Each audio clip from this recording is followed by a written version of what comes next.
The Chiefs just had a nail biter of a game Monday night, defeating the Raiders. Travis Kelce went off. Well, K-State and Mizzou are on a bye this week, and that means all the focus is on KU going to Oklahoma. I have everything you need to know right here on the Best of Everything. You are listening to KC Sports Network, the #1 podcast network for today's Kansas City sports fans. With former players from your favorite teams, informed perspectives, and former insiders, this is the place for you. KC Sports Network is proudly presented by Emprise Bank, your partner in possible.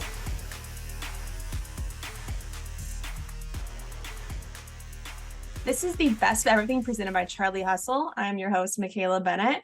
This week is a little bit different. We have Mizzou and K-State on bye weeks, and Kansas will head to Oklahoma to take on the Sooners. Well, let's back up a little bit.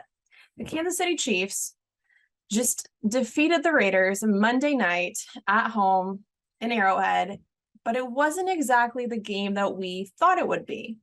Now, the Chiefs, Travis Kelce, Patrick Mahomes, just a dynamic duo. They just kind of came out of nowhere and flipped a script. But there was one defining play that really made the game kind of go in the opposite direction for the Chiefs. You had an interesting take, and so go ahead.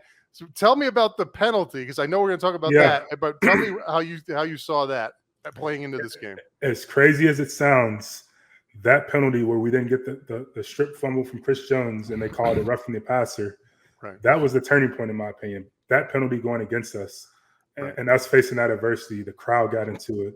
The coach, I've never seen Andy Reid that pissed off. Never. He's getting after the ref. Patrick is pissed off. The entire team is just pissed off and lit a fire underneath everyone. They go up 20-7. We get the ball back with 17 seconds. Patrick Surgical gets right down the field. Boom.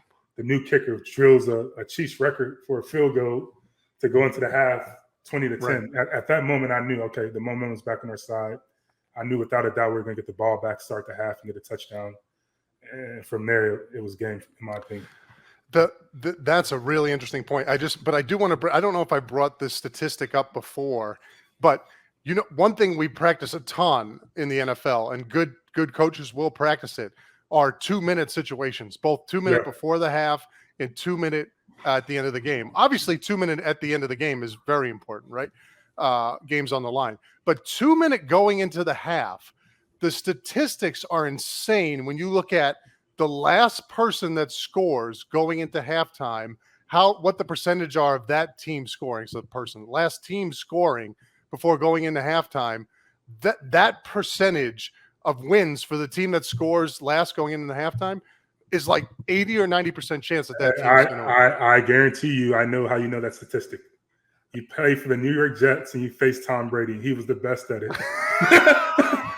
He was the best at it. Exactly. And every team around the league, they would go into the film room and they would say, New England's the best at end-of-half situations. They're going to figure out where to score, and if they score, the percentages shoot through the roof. So shout out to Tom Brady. I know he got a good call, which he does from time to time, but I'm giving him his flowers right now. That's right. And you're right. That's exactly where it was from. Was from my time with the Jets because of playing against New England. And it's just a dagger in the heart when a team can go down, especially with 17 seconds left. And so I had turned it off after that last score with the 17 seconds left, thinking, let me put the kids to bed and get this, that, and together. And then all of a sudden I get a notification on the phone that, they kicked a field goal with that 17 seconds. I was like, boom, we're good. We're solid. Going in. So, but that's really interesting what you said about that bad call getting the guys fired up, because you heard Travis Kelce talk about it. I don't know if it was today or yesterday. He said, once you see Big Red fired up, he's like, everybody's getting fired up. I don't remember ever seeing him like that. Not even close to that. There have been a couple times in training camp where I've heard him say some things that he doesn't typically say, but it's few and far in between. But I've never seen him on the field lose his composure in that way. And I wouldn't say lost his composure because it was warranted. It was a terrible call. It was just bad. So, but I've never seen that from him. So I'm pretty sure the team was like, wow, we should be pissed off too. Jeff Allen definitely knows what it's like. He has been a Chief before, and that play that he talked about, that roughing the passer play, really changed the game for the Chiefs, I think. Now you can catch that full show on One with Jeff Allen and Mike DeVito. They talk all about it. But Travis Kelce obviously had a great game. The offense just kind of went explosive after a little bit. And Matt Castle sits down on the breakdown this week to break down the offense, break down what plays went well for the Chiefs in the red zone and what plays Travis Kelce it went well. So he breaks it down, breaks down what went well for the Chiefs and what plays exactly they executed that made Travis Kelce's night so unbelievable. Yeah, so you've got man-to-man right here, and it's what we call one funnel. And so as Travis Kelce comes over, he's really kind of creating this bunch. And when you look up at Valdez, Scantling up top, and also Juju Smith, they're in a stack. What's taking place on the defensive side of the ball is they've got a combo going on inside. The interior defensive back is it takes first inside, the other guy takes first outside. But the big part about this for Kelce is he's one-on-one with that DB that just ran across the formation. So he's going to sell that flat right now. And as he starts to sell that flat, you can see that DB's in a panic mode, right? He's out of position. He's got to get over the top. He's got to get through this junk, this mess of the bunch and the stack. And then when he sells it, Kelce he puts his foot in the ground and starts coming in on that angle. And that's where the soft spot of this defense, they already overcommitted to the flat. He should be open. But the guy that's going to make the play here is the safety. He's just reading eyes. He's trying to get involved in the play. He's coming to make a play. But this is what I love about it. It was in rhythm by Patrick Mahomes. He put the ball on his back shoulder to protect the throw, and then Kelce's able to fall in for the touchdown. They break down all the offense throughout that entire show. If you want to hear more plays, definitely check them out, the breakdown. But Travis Kelce had an amazing night, to say the least. He had so many highlights in that game, and BJ got on to tell us 10 unbelievable facts that you probably didn't know about this game. Yes, Travis Kelce had 4 touchdowns. Yes, he had whatever, you name it. But there's a lot of interesting facts that we don't know that date back years even. So BJ breaks down all of these facts, and I'm going to give you a few that he has about Travis Kelce. Travis Kelce caught a team-high 7 passes for just 25 yards with 4 touchdowns in Monday night's game. It marks Kelce's first career regular season 4-touchdown game. The performance against the Raiders ties the franchise record for the most receiving touchdowns in a game, joining running back Jamal Charles, who did that at Oakland. I think a lot of us remember that game. That was on December 15th, 2013. And then I don't remember this one because it was a little before my time, but wide receiver Frank Jackson at San Diego on December 13th, 1964. And those are the only 3 players in franchise history with 4 scoring receptions in a single game. It marks Kelce's 9th career multi-touchdown game and the first game with more than 2 receiving touchdowns. All right, moving on to number 3, also Travis Kelce.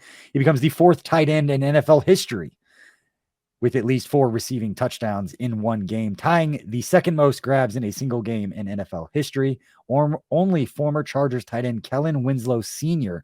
owns more with 5. Kelce becomes the first player to record 4 receiving touchdowns in a single game since wide receiver Marvin Jones Jr.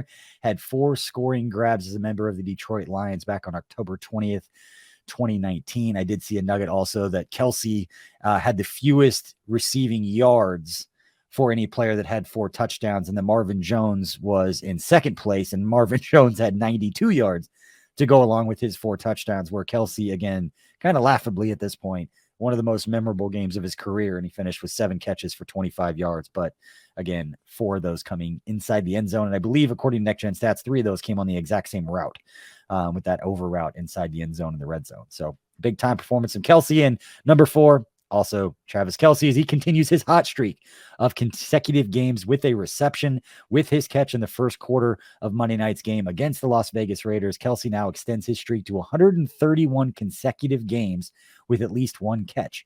Now that reception tied him with Pro Football Hall of Fame tight end Tony Gonzalez for the most consecutive games with a pass reception in franchise history. And among active players, the reception keeps him in second place behind Cardinals wide receiver DeAndre Hopkins, who is still serving his suspension. It was a very close game for the Chiefs this past week, and they were able to pull it off. But unfortunately for the Jayhawks fans and KU, they weren't able to pull off the defeat of TCU. However, they are still ranked and they are heading into Norman this week to take on the Sooners. It has been a bit since Kansas has defeated the Sooners, especially on the road. So Ain't No Seeds talks about what Kansas needs to do this week. Are they still going to be Big 12 contenders after this week? You're going to think I'm crazy. I still think we're right there in the Big 12 race, and I don't care what anyone says. This is a top 20 team in the country right now, a team that almost beat one of the best teams in the – I said it last week. I think TCU is a dark horse college football playoff candidate. It's not going to happen. I just personally think they could lose one regular season game, maybe win the Big 12 championship. If they beat a good Oklahoma State team in the Big 12 championship, they could potentially make the playoffs. I just said they won't, but I think they're a dark horse. We just took them to the wire. We made the mistakes. It was tied with 4 minutes left. I think if Bean, it was a lazy pick. We missed a chip shot field goal. So a lot of things went against KU, and they still had a chance to beat that good of a team. And our defense got a ton of stops against TCU early. And even I'm pretty positive. What was it? We were up 7. They missed the field goal, and then the defense gets a stop. So we've said it all year. The defense has gotten every big stop imaginable. Hopefully they can do that in Norman. I think we're going to go into Norman and win the game. So obviously I'm taking +9. I think whatever you put on +9, maybe put half of it on money line too, because I think we're going to win. So I think I'm going to sprinkle some on money line just to be part of it. But +260, it would feel amazing to win that game. Missing out on KU money line at Morgantown when we were a 14, 15-point dog hurt. Yeah, it did. We just didn't know the absolute monster Lance and Jalen and his staff were. But, yeah, it's going to be I think our defense is better, our offense is better, and our staff is better. Call me crazy, but I truly believe that right now. I hope you're right. But either way, I think we can all agree +9, disrespectful. It's another disrespectful line. The Iowa State line was disrespectful. This line is disrespectful. And we'll see how it goes. But, all right, you got anything else? I should be in Norman Saturday, so hopefully I'm not bad luck. Hopefully my gambling advice isn't bad luck, which it probably will be. But I don't see this team losing by 2 scores to some of the best teams in the conference. They just took the best team in the conference, nearly beat them. So I don't see why the team with the worst record in the Big 12 is 2 scores better. Maybe I'll be wrong, but I feel really good about this team. We lost JD, hopefully not for long, but I think Bean will pick it right back up. I firmly believe that the staff's just as confident with Bean. I think the players feel the same way. So I feel good going into Norman. Be freaking awesome to beat them. It's been probably 20-something years, 30 years maybe. I don't even know. And then Baylor, we should have beat them last year. I don't see why Baylor wouldn't be a winnable game next week. Also, they're 3-point favorite in Morgantown, a team we beat. Baylor's unranked. I think we're better than the next 2 teams we play, but they're both on the road. So. Hey, sorry to interrupt today's podcast, but I have to tell you about a couple of our sponsors. First one being Liquid Death. You've heard us talk about this company all the time here on Kansas City Sports Network. Here at KCSN, we love Liquid Death, and when I'm looking through the bottled water section of my local store, and I say, oh, what are those strange tall boys up there? I know it's Liquid Death, and you might look at it and be like, wait, what is that up there? Kind of rad-looking cans. It's Liquid Death, and it's spring water from the Alps. It's not beer, and it is called Liquid Death. Yeah, that name jumps off the can. The can design, everything. I would show you a can, but I don't have one because I've drank all of them. I've drank everything that they've given me at Liquid Death because it's so delicious, because it absolutely murders your thirst. That's why it's called Liquid Death. It murders your thirst. And not only does it murder your thirst, but it brings death to plastic bottles. I hate plastic pollution. You hate plastic pollution. Their infinitely recyclable tall boy aluminum cans help bring death to that as well, that pollution. And they donate 10% of their profits to help kill plastic pollution. Another good thing about the folks over at Liquid Death. And let me tell you, they've got, I believe, 4 different flavors that you can get. No, 5 if you talk about their flavored sparkling waters. They've got a berry, they've got a mango, they've got a lime. All of them are very good. As a guy who drinks sparkling water myself, love the Liquid Death versions of them. Make sure you go check those out. They have just a still water, which is the water from the Alps. Kind of weird to be drinking out of a can, but it feels good to be drinking out of a can because you're doing good for the environment. And they also have just a regular sparkling water if you want to add it to your mixed drinks. Maybe have it be a little bit of a beverage mixer you could have there with your Liquid Death. But they've got all kinds of things, and you can go find it at your local Woodman's, 7-Eleven, Roundy's, or Hy-Vee. Or here's what you can do. You can go and find a Liquid Death retailer near you using code KCSN. That's liquiddeath.com/KCSN. Go to that website, find a Liquid Death retailer near you. That's liquiddeath.com/KCSN. Now let's get back to today's show. Now, 8 No Seats talks about where Kansas is in the Big 12, and 3 talks about where K-State is in the Big 12 this week. Now, they have a bye week, and they just come off of a road win, a couple road wins actually, but K-State is taking this much needed bye week right now. But what does that mean for the Wildcats? What does the bye week really mean right now in the middle of the season? And how is this going to kind of transition the momentum going into the second half of the season? Is this, are we thinking now, I mean, Cole, I'll reiterate this for you because we kind of talked about this a little bit up front, but incredible to win in Ames and win in Norman and have those out of the way, 3 games into the season. But if you were to power rank the Big 12 right now, those are probably 2 of the bottom 3 teams. Is K-State a tier 1 Big 12 team right now?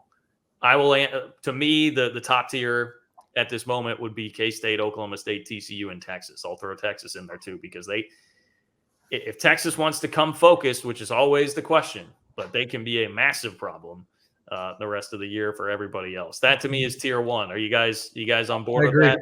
I think Texas is a problem. I think Texas is actually now at a lot of the sports books the betting favorite to win the league.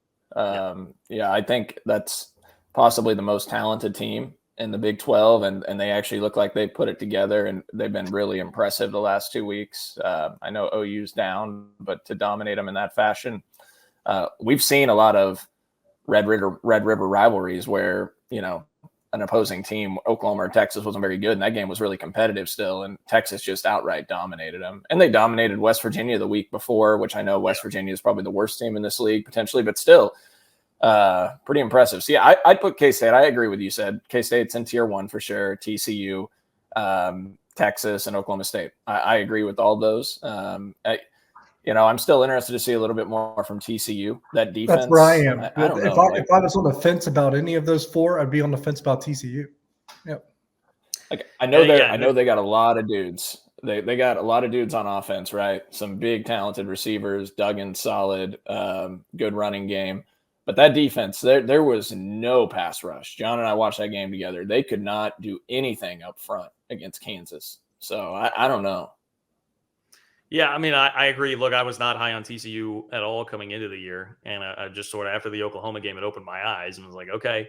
And I know there's a lot of talk about the talent that they have. I mean, Gary Patterson, this could be a situation probably not to this extent, but you think about John Blake at Oklahoma was recruiting really well, had all these guys there, in the late 90s, but just sucked, couldn't win games. And so Bob Stoops comes in year 2, wins a national championship because the cupboard was not bare. They had a lot of talent there.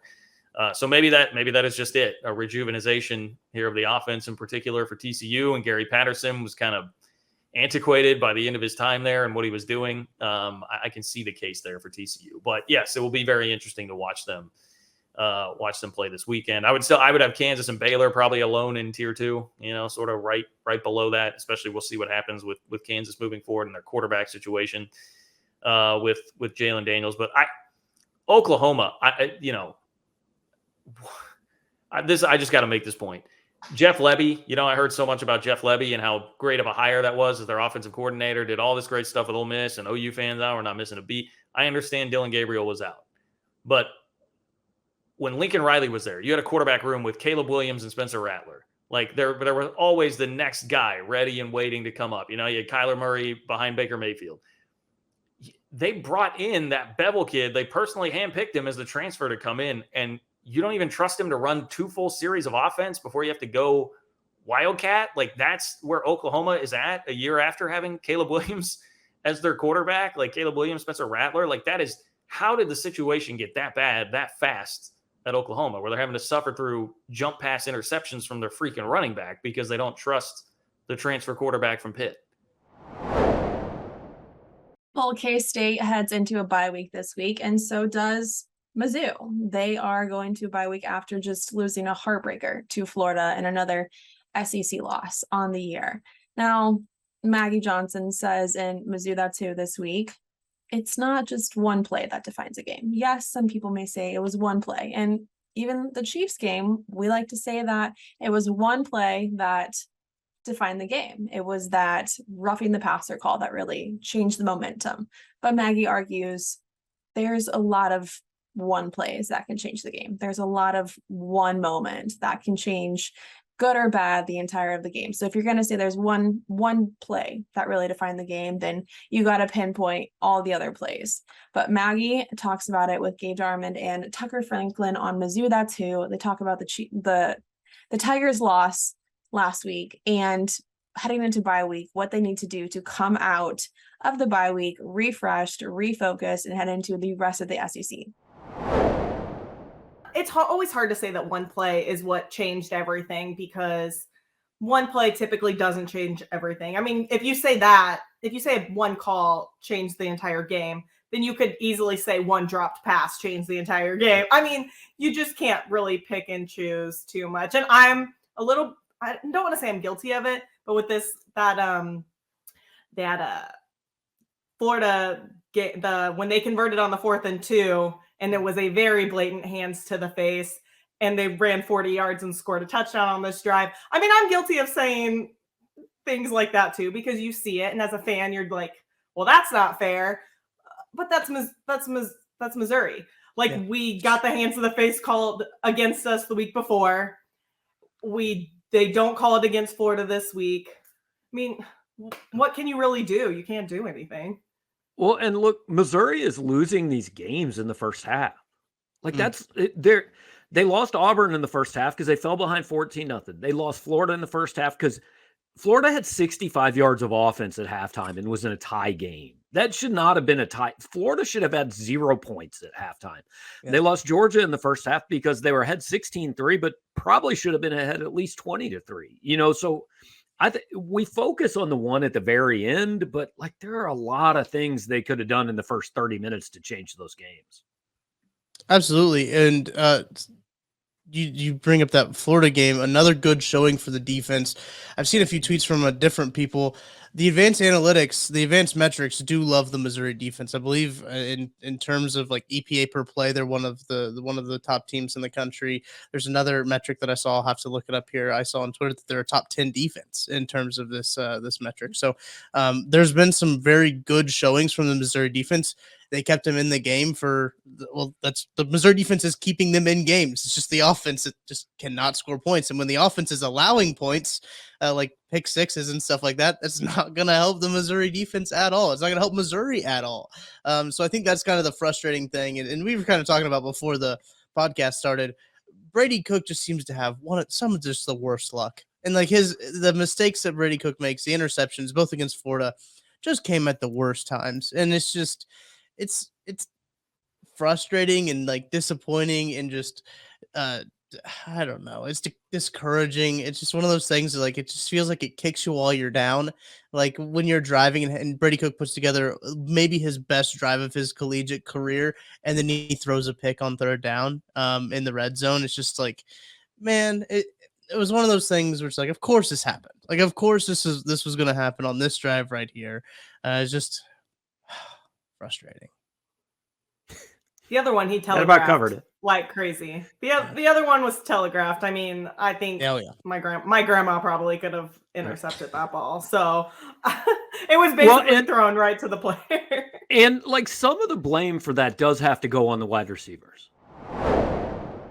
Now, talking about telegraphing the passes, Patrick Mahomes is the best quarterback in the NFL. Everyone knows that. Well, arguably everyone knows that. Everyone likes to argue about that, but the Chiefs fans know that to be true. And the offense that the Chiefs have right now is so talented that, yes, Travis Kelce just had 4 touchdowns Monday night, but there's a lot of other wide receivers that are getting the ball. There's a lot of other wide receivers that are getting touches, getting plays. And that's a great thing for the offense because it is so hard to guard an offense that has so many weapons. But on KC Lab this week, they talked about the whole wide receiver room. Who needs to step up? Who is stepping up? It's the wide receiver room. It's not the tight end room. You know, Travis Kelce is a tight end. Well, he does get a lot of receptions and is kind of used as a wide receiver, but the wide receivers need to step up. Are some rookies like Sky Moore going to get a few more touches going into the second half? Or is it just going to be Travis Kelce from here on out? So they talk about the wide receiver room and what needs to happen to kind of amp up the offense in order to go into the Bills game and come out with a win. I mean, it's usually a Travis Kelce game, to be fair. Going back, eliminating Travis Kelce, which, you know, he's the star. He's the guy that's going to get the bulk of these targets, although Juju has gotten pretty much the same amount of targets as him most games here. Week 1, Juju Smith-Schuster leads all receivers, not tight ends, all receivers in receiving yards. Week 2, Justin Watson leads all receivers in receiving yards. Week 3, Juju Smith-Schuster. Week 4, MVS. And now week 5, MVS. I think the thing that's fun to look at about all of those is that it's not just one guy that's spiking up there. Like this week, MVS has 90 yards receiving. You know, he looks good. He's getting a lot of targets. McCole Hardman's right behind him at 73. Like a lot of times here, you're having that second receiver for the Chiefs be right behind the number one guy. And that's, again, eliminating Travis Kelce, who is usually outpacing them all. So that sort of contribution is what we had kind of hoped for when we were talking about this offense all along. It's what Patrick Mahomes was referring to when he was talking about fantasy. It's like, it's going to suck for you guys a little bit because the ball's going to go everywhere. These guys are all going to get, targets. They're going to get games. It's going to depend game to game. And so far, that's been correct. And they played against some good defenses so far. So to see different guys win in different ways, even if it's not always the way that we would hope guys are utilized or guys are implemented to, best fit their strengths, it still is working. There's a very clear path, a very clear plan. And I love the way so far that they're implementing these guys in the offense. So that's a lot of fun there. All right. Do we want to bring it down a notch? No, hold on. We can't get away from wide receivers. We have to talk about. Go right ahead. Yeah. We got to do this with a quick Sky Moore thing because it peaked last week versus the Bucs where he got a lot more reps. And I don't know if it's because the run game was working. I don't know if it was the specific something they saw with the Buccaneers defense. It seemed like there was a slight drop in Sky Moore's reps this week. And I don't think it was anything he did wrong. It seemed like it must have been a defensive game plan aspect. He was put on the backside of a lot of 3-by-1 formations last week, ran a lot of isolated routes, didn't get a ton of targets, but the ones he did, he made use of. This week, he doesn't even get a target until they're just running some screens, but they trust him in these high leverage situations. He did exactly what you would expect on a wide receiver screen each time. So that was good to see. I think we did have a question about, is Sky Moore 100% on his targets? No. Levante David dropped out on an RPO that he had inserted into a run fit, dropped out and knocked it down before it got to him. But I believe Sky Moore, there's been a deep one to the corner he didn't catch as well. Any ball he's got his hands on, I believe he has caught in the regular season, though. There's been a couple he has not been able to get to.